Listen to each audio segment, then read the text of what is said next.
ड्रामे की स्टार्टिंग होती है फीमेल लीड जियांगशी से, जिसे दुल्हन के ड्रेस में जंजीरों से बांधे हुए दिखाया जाता है। तभी एंट्री होती है मेल लीड फू चैन की, जो अपने आलीशान कार से उतरकर अपनी वाइफ जियांगशी के पास आता है, पर उसे बचाने नहीं। जियांगशी को यहाँ वेयर हाउस में बांध कर रखने वाला फू चैन ही है। वो उसे देखकर कहता है कि मैं तुम्हारी जिंदगी मौत से भी बदतर बना दूंगा। आखिर जियांगशी ने ऐसा क्या किया जो फू चैन शादी के बाद इसे घर ले जाने के बजाय यहाँ बांध कर रखा हुआ है, ये तो कुछ देर में ही पता चल जाएगा। खैर, जियांगशी फू चैन से कहती है कि मैंने सच में यांगजी को नुकसान नहीं पहुँचाया, मेरा विश्वास करो। फू चैन कहता है कि तुम क्या चाहती हो, मैं तुम पर ट्रस्ट करूं? नहीं, मुझे तुम पर यकीन नहीं। मैं तुम्हारे जाल में फंस गया क्योंकि मैं तुमसे प्यार करता था और मुझे तुम पर बहुत विश्वास भी था, पर अब नहीं। जियांगशी कहती है कि उस रात मैं यांगजी के साथ थी, हमने साथ ड्रिंक भी किया, लेकिन उसके बाद क्या हुआ मुझे सच में कुछ भी याद नहीं। यकीन करो, मैंने उसे हर्ट नहीं किया। फू चैन उसके पास आता है, उसके चेहरे को प्यार से टच करने के बाद वो उसे बुली करता है। काफी देर देखने के बाद वो उसे छोड़ देता है क्योंकि फू चैन आज भी जियांगशी से प्यार करता है। वो उसे वहाँ छोड़कर चला जाता है। जियांगशी चिल्ला चिल्ला कर कह रही होती है कि मैंने कुछ नहीं किया, मेरी कोई गलती नहीं, लेकिन फू चैन उसकी बात नहीं सुनता और आकर अपने कार में बैठ जाता है। आखिर फू चैन जियांगशी से इतनी नफरत क्यों करने लग गया? चलो फ्लैशबैक से जान लेते हैं। फ्लैशबैक में ये दिखाया जाता है कि यांगजी के मॉम डैड उसकी तस्वीर देखकर रो रहे होते हैं। तभी फू चैन आता है तो यांगजी का फादर उसका कॉलर पकड़कर कहता है कि मुझे इसकी परवाह नहीं कि तुम्हारा उस लड़की के साथ क्या संबंध है। यांगजी मरने वाली है, वो कोमा में जा चुकी है। ये सब उसकी वजह से हुआ है और उसे इसकी कीमत चुकानी पड़ेगी। ये मत भूलो कि वो यांगजी थी जिसने तुम्हें बचाया। फू चैन कहता है कि अंकल, मुझे जियांगशी पर यकीन है, उसने ऐसा कुछ नहीं किया, वो ऐसी पर्सन नहीं है। ये सुनकर अंकल उसे मारने लगते हैं तो यांगजी की मॉम उन्हें रोकती है और फू चैन से कहती है कि तुम एक अच्छे लड़के हो, मुझे तुम पर यकीन है। यांगजी तुम्हें पसंद करती है, चाहे तुम कुछ भी करो, मैं तुम्हें ब्लेम नहीं करूँगी। फू चैन पूछता है कि आंटी उस वक्त क्या हुआ था? मिस टैंग कहती है कि वो उस वक्त तुम्हें बचाना चाहती थी। ये सुनकर वो शॉक्ड होकर कहता है कि ये सब मेरी वजह से हुआ। मिस टैंग कहती है कि जब तुम बीमार थे और कोमा में चले गए थे तो वो यांगजी थी जिसने अपनी किडनी देकर तुम्हें बचाया, जिसके बाद उसे बहुत कुछ फेस करना पड़ा। फू चैन, तुम्हें ईमानदार होना होगा, क्या तुम यांगजी के एहसानों का बदला ऐसे चुकाओगे? ये कहते ही वो जैसे ही पीछे मुड़ती है तो एक शातिर सी स्माइल देती है। कुछ समझे दया? इसका मतलब है फू चैन उनकी चाल में फंस जाता है और यांगजी का बदला लेने को ठान लेता है। यही वजह है जो फू चैन जियांगशी से इतनी नफरत करता है और उसने उससे शादी भी यांगजी का बदला लेने के लिए किया। ये सारी बातें याद करने के बाद वो दो डॉक्टर्स के साथ जियांगशी के पास आता है। जियांगशी कहती है कि फू चैन, अब तुम मेरे साथ क्या करने वाले हो? फू चैन कहता है, तुम तो जानती हो कि मैं कभी भी कोई काम बेईमानी से नहीं करता। जियांगशी कहती है कि हमारी शादी की खातिर प्लीज मुझे जाने दो। ये सुनकर फू चैन इमोशनल होता है और कहता है कि मैं तुम्हें लास्ट चांस देता हूँ, बताओ सच क्या है? जियांगशी कहती है कि मैं सच में कुछ भी नहीं जानती। ये सुनकर फू चैन बिना कुछ बोले चला जाता है और कार में बैठकर यांगजी के साथ जो कुछ भी हुआ वो सब याद कर रहा होता है। यहाँ ये पता चलता है कि यांगजी फू चैन के बच्चे की माँ बनने वाली थी। अब क्या ये सच है या झूठ, ये तो आगे जाकर ही पता चलेगा। दूसरी तरफ नर्स जियांगशी को फू चैन के ऑर्डर पर इंजेक्शन लगाकर बेहोश कर देती है और फिर उसके होश में आने के बाद डॉक्टर उसे मेडिसिन खिलाते हुए कहता है कि चुपचाप इसे खाओ, ये मिस्टर फू की तरफ से तुम्हारे लिए स्पेशल केयर है। वहीं नर्स जियांगशी की वीडियो रिकॉर्ड कर रही होती है और कह रही है कि वो तुम ही हो ना जिसने यांगजी के साथ वो सब किया। जब तक तुम सच नहीं बताओगी हम तुम्हें यहाँ से जाने नहीं देंगे। जियांगशी कहती है कि अगर मैंने सच कहा तो क्या तुम मुझे जाने दोगी? नर्स कहती है कि ऑफ कोर्स, अगर तुम सच बोलने को तैयार हो तो। तभी जियांगशी कैमरा पकड़कर कहती है कि मैंने यांगजी को पॉइजन नहीं दिया, मैंने उसे कोई नुकसान नहीं पहुंचाया। फू चैन, मेरी बात पर यकीन करो। नेक्स्ट डे फू चैन ये सारी रिकॉर्डिंग देख रहा होता है और थोड़ा गिल्टी फील भी करता है। तभी डॉक्टर उसे कॉल करके बताता है कि जियांगशी ने अपनी कलाई काट कर सुसाइड कर लिया। तो फूचेन कहता है कि इमीडिएटली उसे हॉस्पिटल ले जाओ, मैं उसे जिंदा देखना चाहता हूँ। नेक्स्ट सीन हॉस्पिटल का दिखाया जाता है जहाँ जियांगशी इमोशनल होकर अपने पास्ट को याद करती है, जहाँ ये दिखाया जाता है कि बचपन में फूचेन लॉन्ली रहता था क्योंकि हेल्थ इशू की वजह से वो खेल नहीं पाता था और इस वजह से उसका कोई फ्रेंड भी नहीं था। तो जियांगशी उसके पास आकर कहती है कि तुम यहाँ अकेले क्यों बैठे हो। फूचेन कहता है कि मेरी हेल्थ ठीक नहीं है, इसलिए कोई भी मेरे साथ खेलना नहीं चाहता और ना ही फ्रेंड बनना चाहता है। तो जियांगशी कहती है कि आज से मैं तुम्हारी फ्रेंड हूँ और हम साथ खेलेंगे। नेक्स्ट डे फूचेन जियांगशी के पास आता है, तभी डॉक्टर उसके रिपोर्ट्स ले आता है, जिसे देखकर फूचेन शॉक्ड होता है क्योंकि मेडिकल रिपोर्ट में जियांगशी की सिर्फ एक ही किडनी बताई गई है।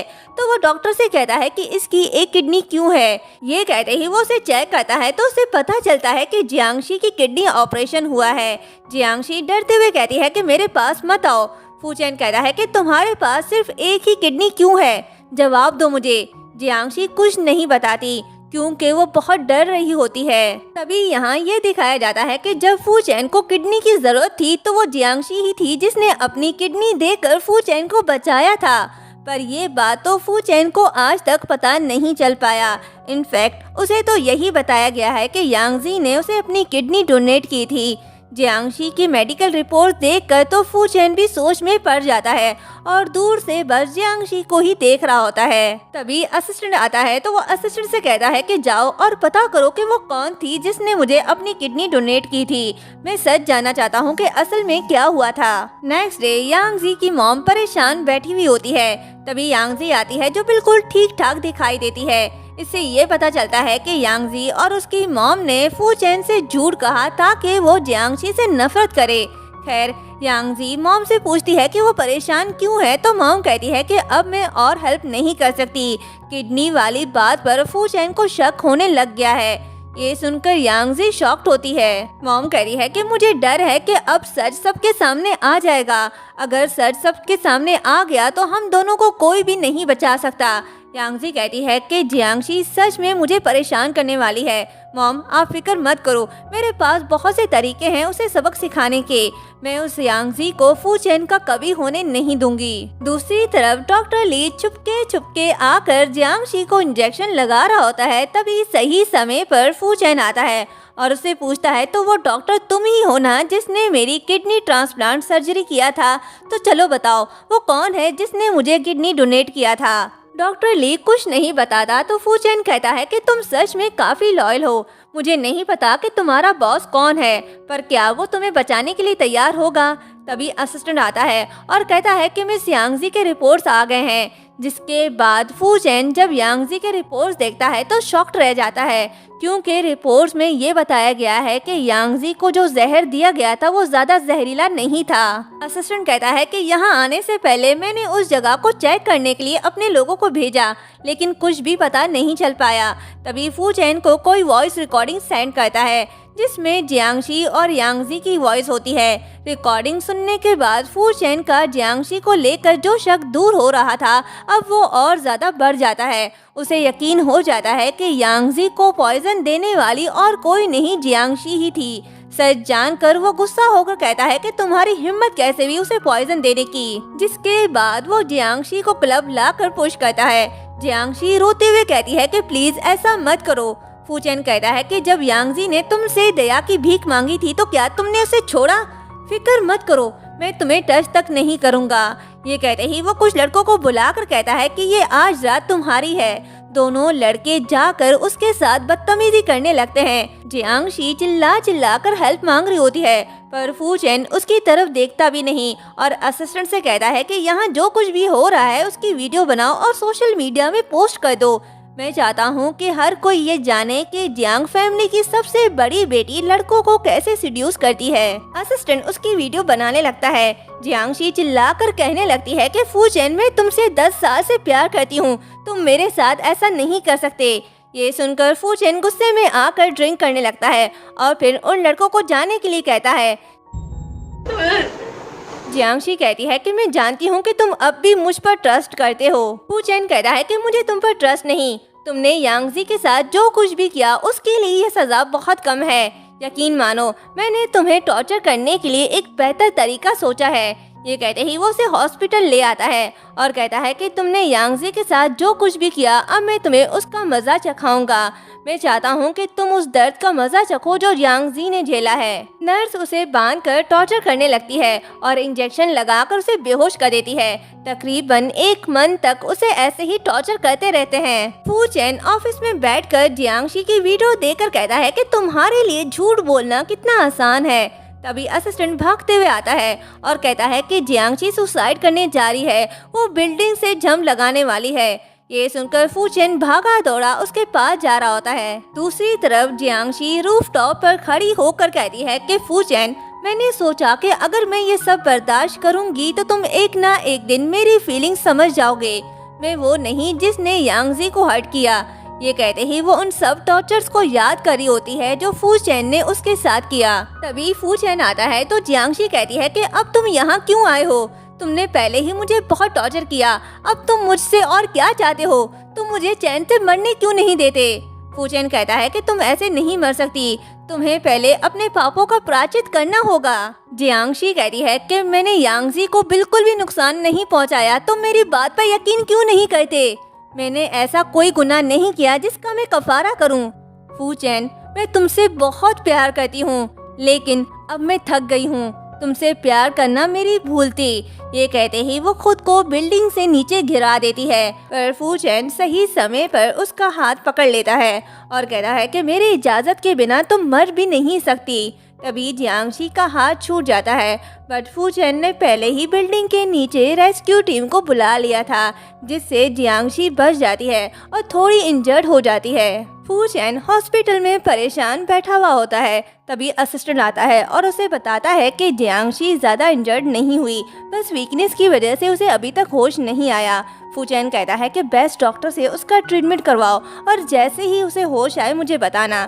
तभी असिस्टेंट को कॉल आता है। उसकी बात सुनकर वो बहुत खुश होता है और फू चैन से कहता है कि मिस यांगजी को होश आ गया है, वो कोमा से बाहर आ गई। ये सुनकर फू चैन भी खुश होता है। असिस्टेंट कहता है कि डॉक्टर ने कहा है कि वो अभी खतरे से बाहर है। फू चैन कहता है कि मुझे अभी उसके पास ले चलो, जिसके बाद वो यांगजी के पास आता है, जहां डॉक्टर उसका चेकअप कर रहा होता है और झूठ मूठ का चेकअप करने के बाद वो फू चैन से कहता है कि वैसे तो ये ठीक है, पर इसके साथ जो कुछ भी हुआ उसकी वजह से ये डरी हुई है और इसे एमनेशिया हुआ है, इसे ज्यादा कुछ याद नहीं। फू चैन डॉक्टर से पूछता है कि क्या ये ठीक हो सकता है? डॉक्टर कहता है कि ये कहना मुश्किल है। हाँ, अगर आप इनका हद से ज्यादा ख्याल रखो, हर वक्त इसके पास रहो, तो शायद ये ठीक हो सकती है।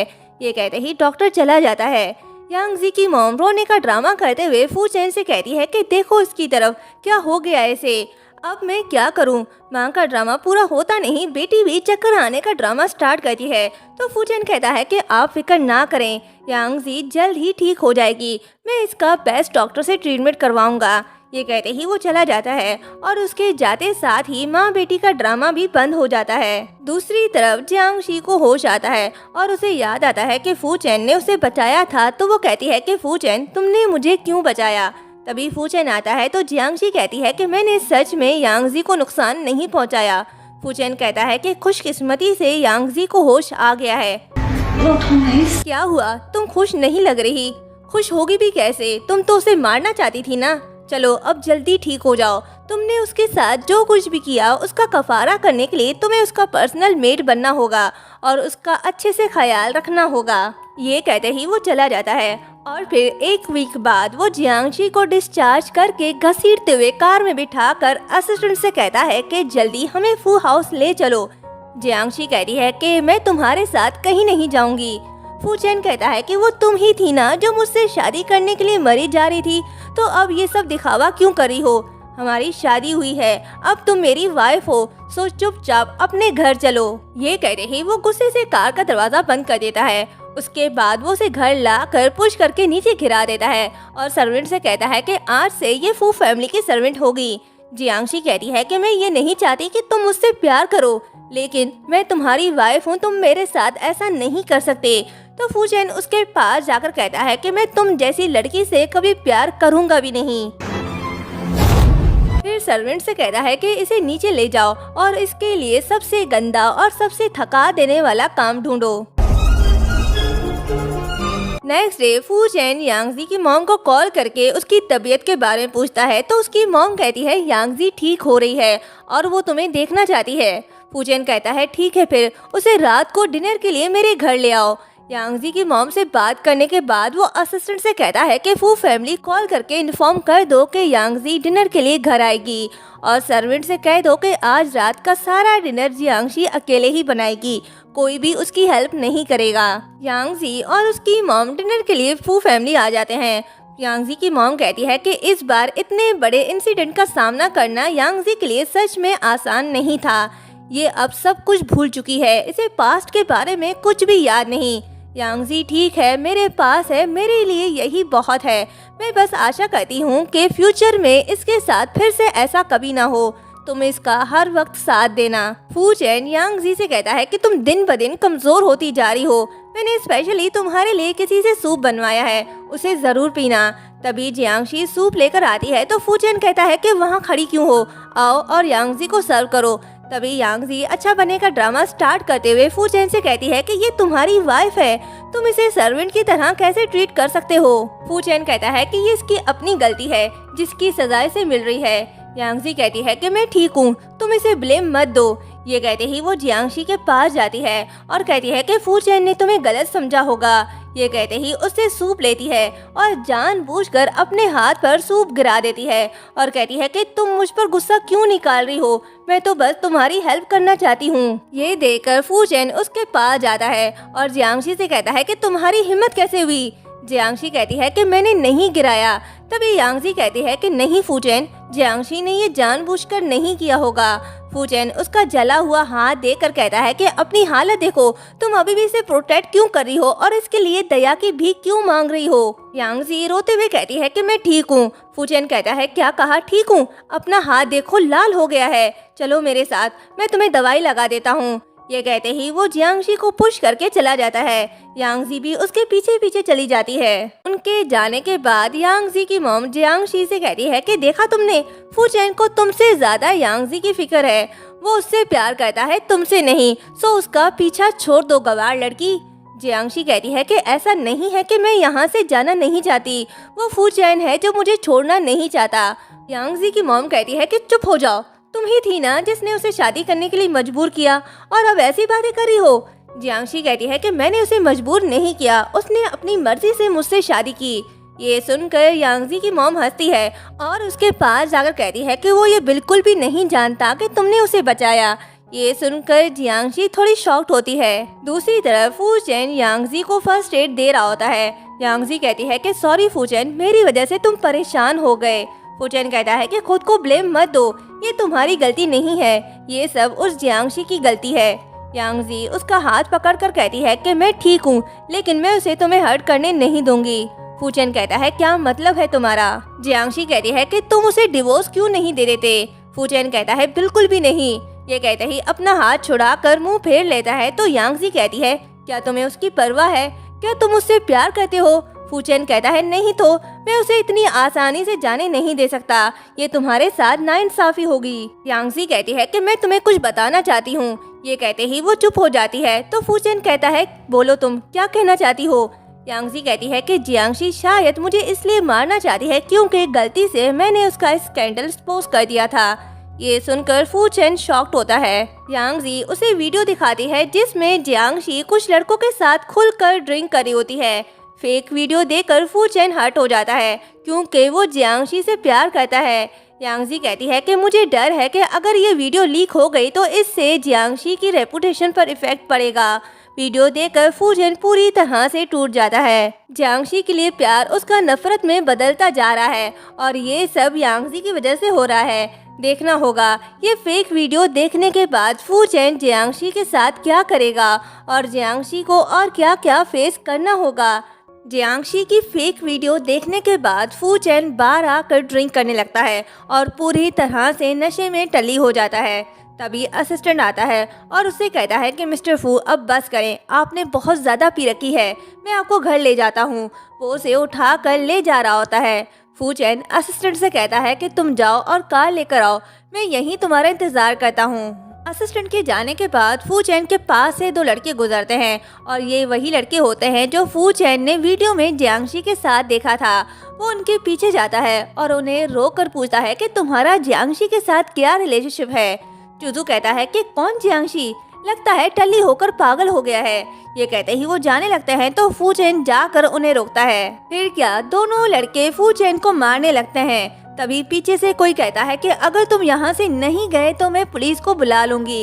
ये सुनकर दोनों लड़के भाग जाते हैं। फू चैन जब देखता है तो वो और कोई नहीं जियांशी होती है। फिर वो बेहोश हो जाता है। असिस्टेंट और जियांशी उसे घर ले आते हैं। असिस्टेंट उसे जियांशी के हवाले करके चला जाता है।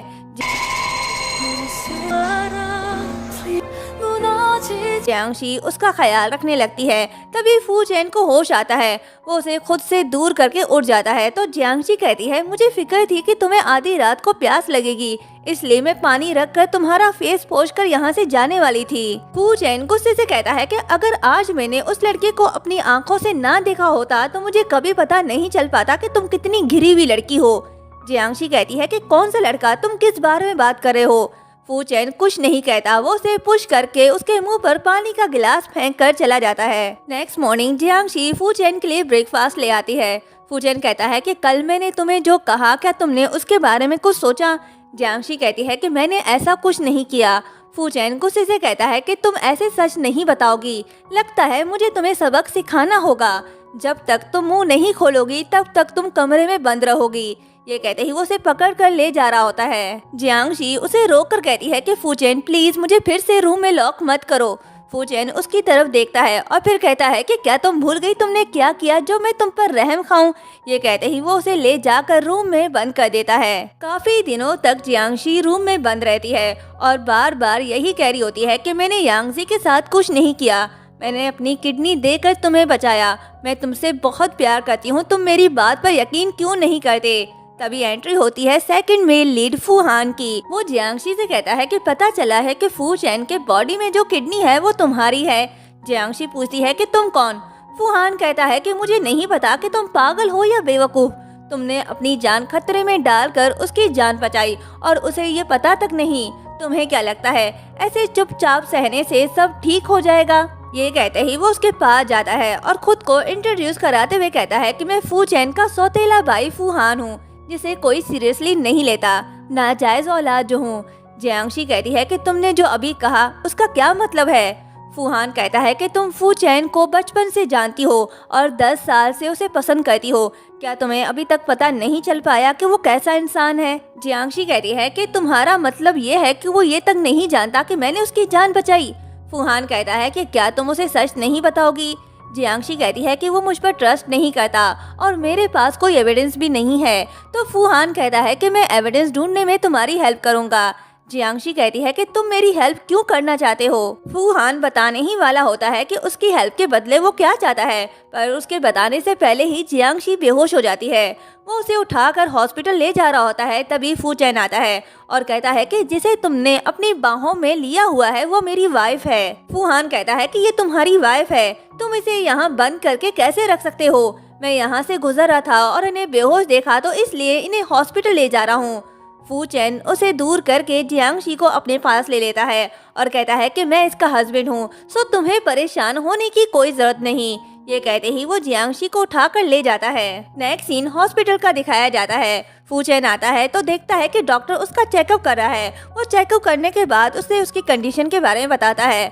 फू चैन उसे पूछता है कि इसे कब तक होश आएगा। डॉक्टर कहता है कि बस कुछ देर में। फू चैन उसके होश में आने तक वहीं बैठा हुआ होता है। तभी जियांशी को होश आता है। वो फू चैन को देखकर मुंह फेर लेती है। तो फू चैन कहता है कि क्या हुआ, मुझे यहाँ देखकर तुम खुश नहीं हुई। तुमने सोचा होगा कि फू हान तुम्हारे पास आएगा। जियांशी कहती है कि हमारे बीच जो भी मैटर है उसका फू हान से कोई लेना देना नहीं, उसे बीच में मत घसीटो। ये सुनकर फू चैन गुस्सा होकर कहता है कि क्या मतलब है तुम्हारा। जियांशी कहती है कि छोड़ो मुझे, जाने दो। फू चैन नहीं छोड़ता तो इस चक्कर में जियांशी के सर में चोट लग जाती है। ये देखकर फू चैन परेशान हो जाता है और डॉक्टर को बुलाने लगता है। उसके बाद वो उसे घर ले आता है और उसे दलिया ला कर देता है और कहता है कि इसे खा लेना। जियांगशी नहीं खाती तो फू चैन उसे अपने हाथों से खिलाने लगता है और कहता है कि चुपचाप इसे खाओ और फिर मेरे रूम से निकल जाना। ये मत सोचना कि मैंने तुम्हें माफ कर दिया है। मैं ये सब इसलिए कर रहा हूँ ताकि तुम जियो और अपने पापों का प्रायश्चित करो। यांग जी बाहर खड़ी ये सब देख रही होती है और कहती है कि जियांगशी तुम जो चाहती हो मैं वो तुम्हें कभी पाने नहीं दूंगी। ये कहते ही वो गुस्से से मॉम के पास जाती है और कहती है कि फू चैन अभी भी जियांगशी में इंटरेस्टेड है। उनके बीच सब ठीक हो रहा है। अगर किडनी डोनेट वाली बात उसने फू चैन को बता दिया तो सब बर्बाद हो जाएगा। मॉम कहती है कि तुम फिक्र मत करो, मैं कोई ना कोई रास्ता निकाल लूंगी। यांगजी कहती है कि हम कर भी क्या सकते हैं। मॉम कहती है कि क्या तुम भूल गई जियांगशी के फादर ने क्या किया था। फू ग्रुप के क्राइसिस का फायदा उठाकर फू चैन को शादी के लिए फोर्स किया। यांगजी कहती है कि ये तो मैं भी जानती हूँ।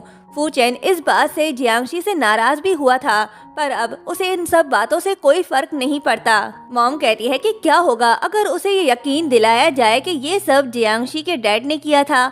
फिर क्या माँ बेटी इस काम पर लग जाते हैं। वो झूठे एविडेंस बनाकर फू चैन के सामने ले आते हैं। असिस्टेंट फू चैन को फाइल लाकर देता है और कहता है कि कंपनी में जो बहुत से कॉन्ट्रैक्ट में प्रॉब्लम्स हुई थी वो किसी की साजिश थी। जब मैंने उसका पता करवाया तो पता चला कि ये जियांग ग्रुप की वजह से हुआ। इस एम्प्लॉय के अकाउंट में जियांग ग्रुप की तरफ से बहुत से पैसे ट्रांसफर हुए हैं। फू चैन उस एम्प्लॉय को बुलाने के लिए कहता है। एम्प्लॉय आता है और सॉरी कहकर सारा ब्लेम जियांग ग्रुप में डाल देता है कि उसने उसे ऐसा करने को कहा था। फू चैन कहता है कि रीजन बताओ। तो वो कहता है कि मिस्टर जियांग ने जो कुछ भी किया वो फू ग्रुप को बैंकरप्ट करने के लिए किया था, क्योंकि मिसेस जियांग आपसे शादी करना चाहती थी। इसलिए मिस्टर जियांग ने ये सब क्राइसिस पैदा किए ताकि आप मिसेस जियांग से शादी कर लो। इस झूठ पर भी फू चैन यकीन कर लेता है और असिस्टेंट से कहकर जियांग ग्रुप के सारे कॉन्ट्रैक्ट कैंसिल करने को कहता है जिससे वो दिवालिया हो जाए।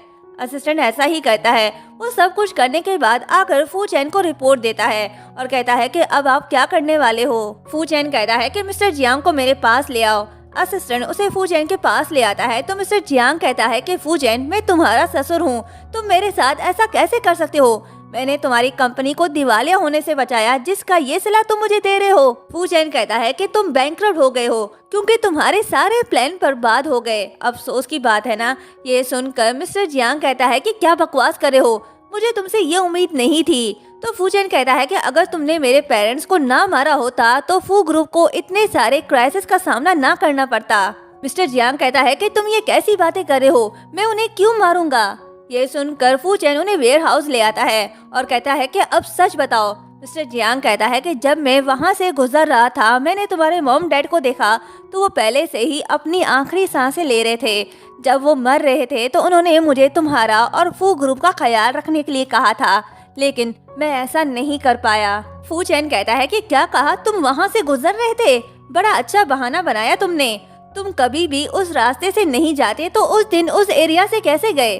तुम बाप बेटी एक जैसे हो, झूठ से भरे हुए। मिस्टर जियांग कहता है कि मैं तुम्हें जियांगशी की इंसल्ट करने की इजाजत नहीं दूंगा। मुझे इस बात से कोई फर्क नहीं पड़ता कि तुम मेरे बारे में क्या सोचते हो, लेकिन इसका जियांगशी से कोई लेना देना नहीं। वो तुमसे 10 साल से प्यार करती है। ये सुनकर फू चैन उन्हें लात मार कर कहता है कि उस घटिया लड़की का नाम मत लो, वो तुमसे ज्यादा इसकी हकदार है।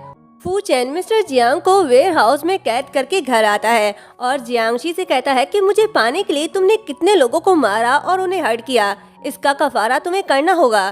फिर उसे बुली करके कहता है कि क्या जियांग फैमिली के सारे लोग ऐसे ही हैं? जियांगशी कहती है कि मुझे नहीं पता तुम किस बारे में बात कर रहे हो। फू चैन कहता है कि तुम बिल्कुल अपने डैड की तरह हो, दूसरों को हर्ट करने के बाद ऐसे जताते हो जैसे तुम इनोसेंट हो। जियांगशी कहती है कि तुमने मेरे डैड के साथ क्या किया। फू चैन मिस्टर जियांग की वीडियो दिखाकर कहता है कि इसने मेरे मॉम डैड को मार डाला और मेरी कंपनी को भी बर्बाद करना चाहा, पर खुशकिस्मती से ऐसा नहीं हुआ। जल्दबाजी में इसने ऐसी गलती कर दी जिससे मेरे सामने इसका सारा सच आ गया।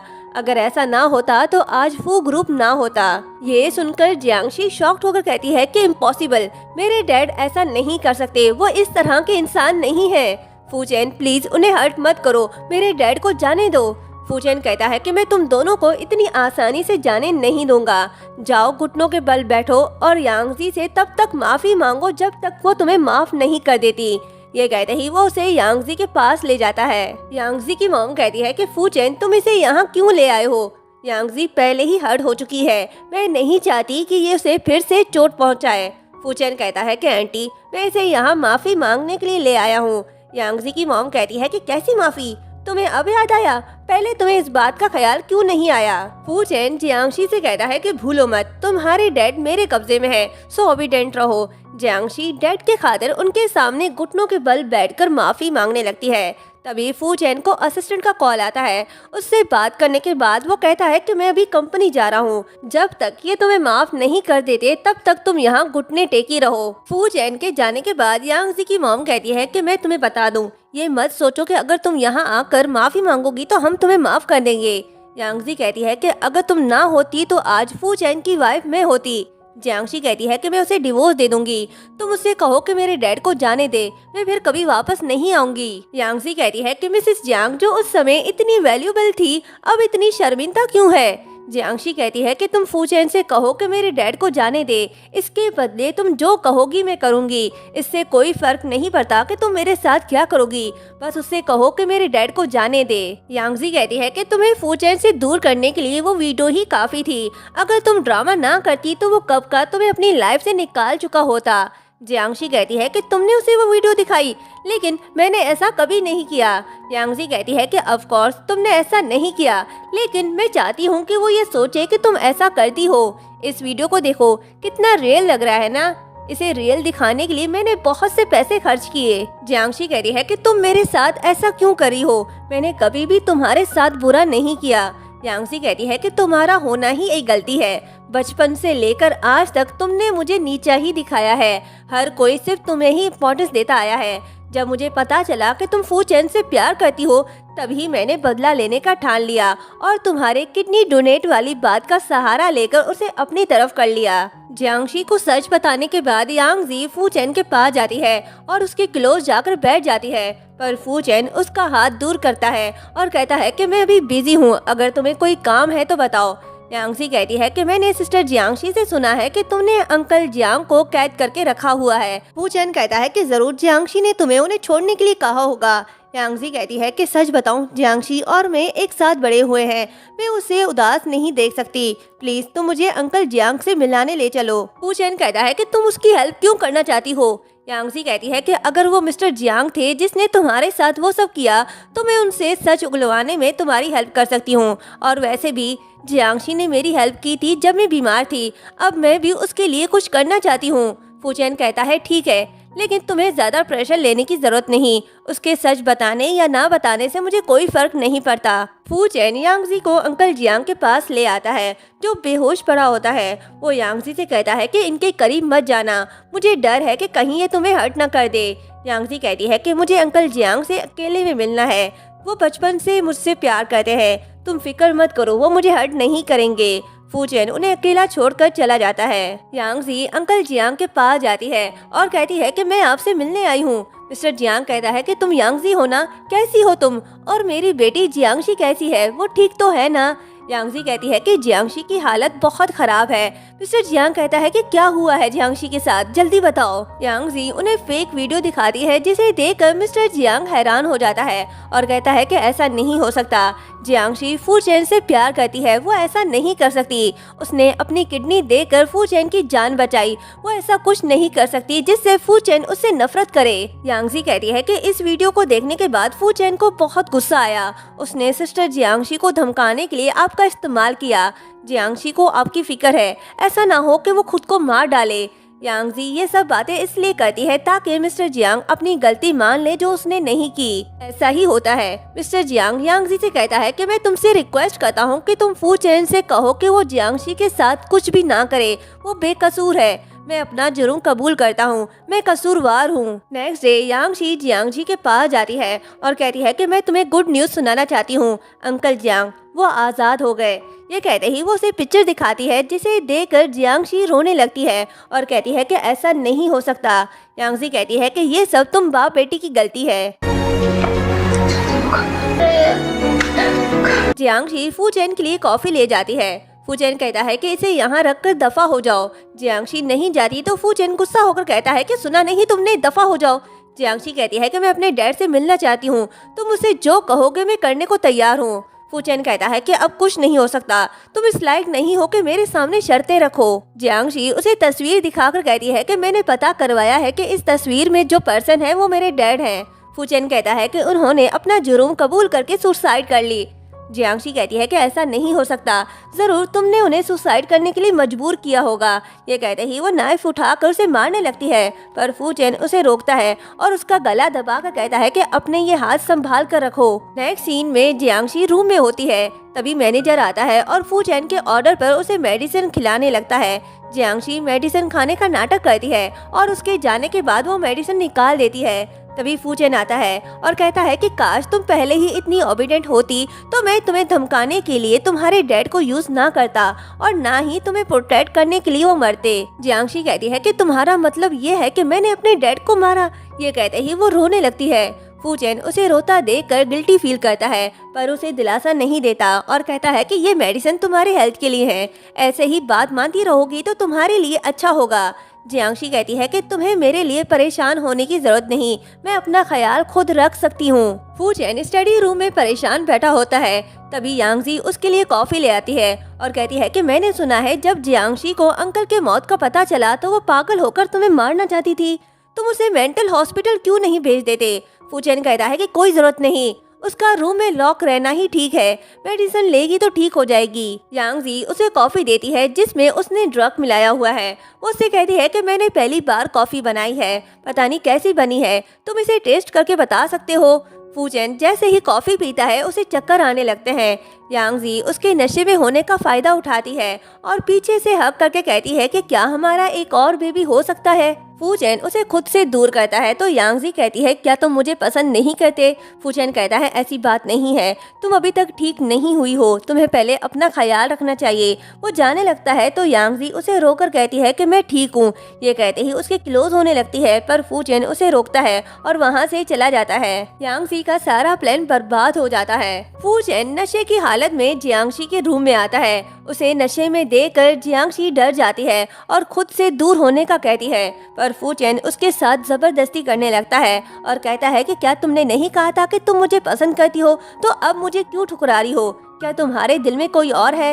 ये कहते ही वो उसकी एक भी नहीं सुनता और उसके साथ जबरदस्ती करने लगता है। बाद में उससे कहता है कि जो कुछ भी हुआ वो एक हादसा था, ये मत सोचना कि मैं तुमसे प्यार करता हूँ और तुम्हें मिसेस फू बनाऊंगा। जियांगशी कहती है कि मुझे कोई शौक नहीं मिसेस फू बनने का, जो कोई भी मिसेस फू बनेगा मुझे इससे कोई फर्क नहीं पड़ता। फूचेन उसे बुल्ली करके कहता है कि इतनी भी बेशर्म मत बनो। जियांगशी कहती है कि इतने दिनों से तुम मुझे टॉर्चर कर रहे हो, मेरे डैड को भी मार डाला, तो बताओ बेशर्म कौन हुआ। फूचेन कहता है कि ये सब तुम्हारा कसूर है।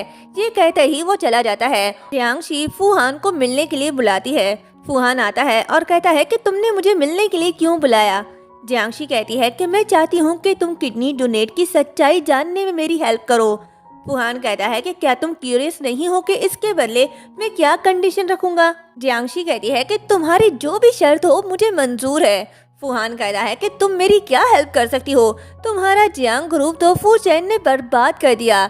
इसके अलावा क्या तुम फूचेन से 10 साल से प्यार नहीं करती, तो ये सब क्यों कर रही हो। जियांगशी कहती है कि इससे कोई फर्क नहीं पड़ता कि मैं उसे 10 साल से प्यार करती हूँ, उसने मेरे और मेरे डैड के साथ जो कुछ भी किया उसके बाद से अब वो प्यार नहीं रहा।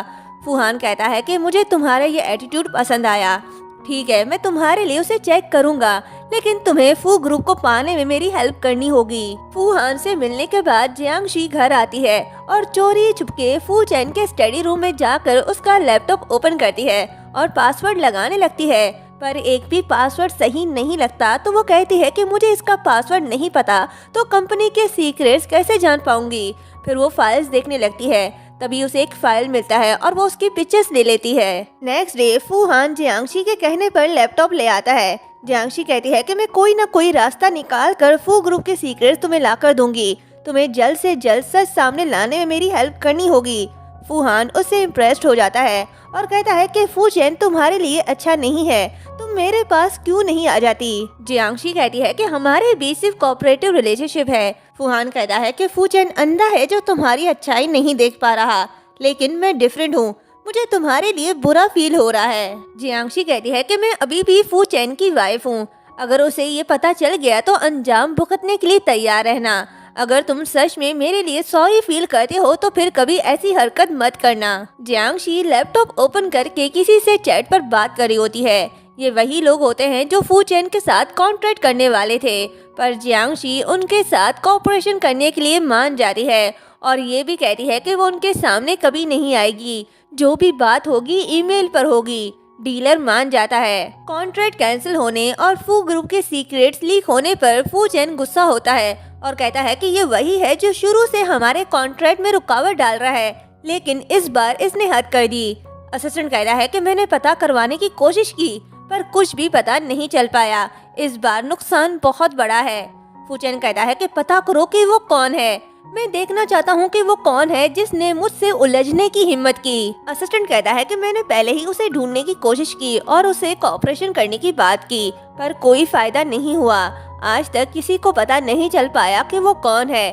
बस यही पता चल पाया है कि ये किसी इंटरनेशनल मास्टर का काम है और नुकसान पहले ही हो चुका है। इसे ठीक करने का कोई रास्ता नहीं। हमें बोर्ड ऑफ डायरेक्टर को एक्सप्लेनेशन देनी होगी। फू चेन कहता है कि पैसों का लालच देकर उनका मुंह बंद करवाओ और कंपनी के सीक्रेट डॉक्यूमेंट्स को रिकवर करवाओ। जियांगशी फूहान को मैसेज करती है कि तुम्हें मेरे लिए जो चेक करना था वो कैसा चल रहा है। फूहान रिप्लाई देता है कि मैं किसी भी समय तुम्हारे लिए सच का पता लगा सकता हूँ। तुम मुझे वो इन्फॉर्मेशन कब दोगी जो मैं चाहता हूँ। तभी फू चेन आता है तो जियांगशी लैपटॉप पिल्लो के नीचे छुपा कर बुक रीड करने लगती है। फू चेन कहता है कि मैंने सुना है तुम हर वक्त रूम में ही रहती हो। जियांगशी रूडली जवाब देती है कि मेरी तबीयत ठीक नहीं। तभी फू चेन उससे बुक छीन कर फेंक देता है और कहता है कि ये मत सोचो कि उस रात के बाद से तुम मिसेस फू बन जाओगी। जियांगशी कहती है कि उस रात तुम नशे में थे, लेकिन तुम उस लड़की के पास क्यों आए जिससे तुम नफरत करते हो? यांगजी के पास क्यों नहीं गए? क्या तुम्हें मुझसे प्यार हो गया है? ये सुनकर फू चेन उसे बुली करके कहता है कि मैं तुम जैसी कैरेक्टरलेस लड़की से प्यार नहीं करता। मैं जियांगशी के पास इसलिए नहीं गया क्योंकि उसकी हेल्थ ठीक नहीं, और वैसे भी तुम मेरे लिए एक टूल हो। नेक्स्ट डे फूहान डॉक्टर ली को मिलने के लिए बुलाता है और कहता है कि घबराओ नहीं, मैं तुमसे बस कुछ सवाल पूछूंगा। डॉक्टर ली कहता है कि तुम क्या जानना चाहते हो? फूहान कहता है कि मैंने सुना है तुम बहुत फेमस किडनी ट्रांसप्लांट सर्जन हो। मैं ये जानना चाहता हूँ कि मेरे भाई फू चेन की किडनी ट्रांसप्लांट सर्जरी भी तुमने की थी। डॉक्टर ली कहता है कि मैंने बहुत सी सर्जरीज की हैं, मुझे बिल्कुल भी याद नहीं। हॉस्पिटल जाकर सर्जरी रिकॉर्ड चेक करके आपको बता दूंगा। फूहान कहता है कि क्या रिकॉर्ड को चेंज किया जा सकता है? तभी वहाँ जियांगशी आती है और कहती है कि फूहान तुम यहाँ कैसे? और फिर डॉक्टर ली को देखकर कहती है कि ये वही डॉक्टर है जिसने फू चेन की सर्जरी की थी। ये यहाँ कैसे? क्या तुम बीमार हो? डॉक्टर ली बिना कुछ कहे वहाँ से चला जाता है। फूहान उसे कहता है कि तुम जैसी चालाक लोमड़ी से बात करना मुझे पसंद नहीं। पता नहीं फू चेन को तुम में क्या पसंद आ गया। ये कहते ही उसे पुश करके चला जाता है। डॉक्टर ली जा रहा होता है तभी यांगजी उसका रास्ता रोकती है और क्रेडिट कार्ड देकर कहती है कि इस कार्ड में 1 मिलियन है, तुम जानते हो क्या करना है। डॉक्टर ली कहता है कि मैंने तुम्हारे कहने पर मेडिकल रिकॉर्ड चेंज किए और इस बात को राज भी रखा। अब कोई मुझसे पूछताछ कर रहा है और मेरी जांच भी कर रहा है। मैं अब इसे और छुपाना नहीं चाहता। यांगजी कहती है कि तुम पहले ही मुझसे प्रॉमिस कर चुके हो और वैसे भी मैंने तुम्हें इस काम के मुंह मांगी कीमत दी है, तो तुम अब पीछे नहीं हट सकते।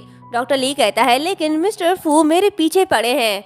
यांगजी कहती है कि क्या तुम मुझे धमकी दे रहे हो? डॉक्टर ली कहता है कि आज नहीं तो कल सच सबके सामने आ जाएगा। यांगजी उसके मुंह पर कार्ड फेंक कर चली जाती है। डॉक्टर ली से मिलने के बाद यांगजी मास्क पहनकर माफिया बॉय के पास जाती है और उसे पैसे देकर कहती है कि मैं तुम्हें एड्रेस सेंड कर दूंगी। कल तुम्हें वहां जाकर किसी का कार एक्सीडेंट करना है, बाकी पैसे काम करने के बाद तुम्हें मिल जाएंगे। ये कहते ही वो उसे जियांगशी की पिक्चर दिखाती है। माफिया बॉय मान जाता है। नेक्स्ट डे यांगजी फू हाउस आती है और जियांगशी से कहती है कि तुम तो सच में खुद को फू चेन की वाइफ समझ बैठी हो। जियांगशी कहती है कि क्या तुम यहाँ मुझे जलील करने आई हो? यांगजी कहती है कि क्या तुम क्यूरियस नहीं हो कि फू चेन मुझसे इतना प्यार क्यों करता है, और क्या तुम अंकल के बारे में भूल गई? जियांगशी कहती है कि तुम क्या जानती हो? यांगजी उसे एक पेपर देती है जिसमें एड्रेस लिखा होता है। वो उसे कहती है कि अगर तुम जानना चाहती हो तो कल इस जगह चली जाना, तुम्हें तुम्हारे सारे सवालों का जवाब मिल जाएगा। उसके बाद जियांगशी रूम में होती है तभी दरवाजे पर फूहान आता है। जियांगशी उसके पास जाती है और कहती है कि तुम इतनी रात को यहाँ क्या करे हो? फूहान कहता है कि तुम्हारी याद सता रही थी इसलिए तुम्हें देखने आ गया। ये सुनकर जियांगशी दरवाजा बंद करने लगती है तो फूहान उसे रोकता है। जियांगशी कहती है कि तुम्हें मेरे लिए सच जानने की जरूरत नहीं, मैं खुद इन्वेस्टिगेट कर लूंगी। फूहान कहता है क्यों, तुम फू चैन के लिए अब पीछे हट रही हो। जियांगशी कहती है ऐसी कोई बात नहीं, एनीवे मुझे तुम्हारी अब कोई जरूरत नहीं, मैं खुद सच का पता लगा लूंगी। ये कहते ही उसके मुंह पर दरवाजा बंद करके चली जाती है। नेक्स्ट डे जियांगशी यांगजी के बताए हुए जगह पर जा रही होती है। तभी फू चैन उसे देख लेता है और उसे फॉलो कर रहा होता है। वहाँ पहुंचकर जियांगशी यांगजी को कॉल करके कहती है कि मैं पहुंच गई, तुम कहाँ पर हो। यांगजी कहती है कि बस कुछ देर इंतजार करो। तभी सामने से कार आती है और जियांगशी का एक्सीडेंट करके चली जाती है और यहीं पर ये पार्ट एंड होता है। अगर आप इस ड्रामे का नेक्स्ट पार्ट देखना चाहते हैं तो कमेंट करके जरूर बताएं। चैनल को सब्सक्राइब और वीडियो को लाइक शेयर करना मत भूलिएगा। Thank you.